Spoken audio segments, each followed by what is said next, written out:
Masih di liputan Sumsel, pemirsa 7 anggota Polri dan ASN yang telah mengabdi di Polres Muba dan kini masuk masa purna bakti atau pensiun, dilepas oleh Kapolres Muba menggunakan arakan beca.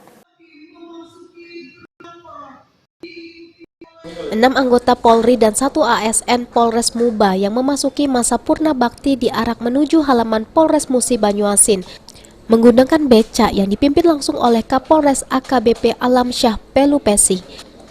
Pelepasan 6 anggota Polri dan 1 ASN ini merupakan rangkaian dari peringatan Hari Ulang Tahun Bayangkara ke-76 tahun sebagai rasa syukur dan terima kasih serta salam perpisahan atas pengabdian mereka selama bertugas di Polres Musi Banyuasin. Kapolres Muba AKBP Alamsyah Pelupesi mengucapkan terima kasih kepada seluruh elemen masyarakat dan pemerintah kabupaten yang selama ini terus mendukung Polri dalam menjalankan tugasnya. Kapolres berharap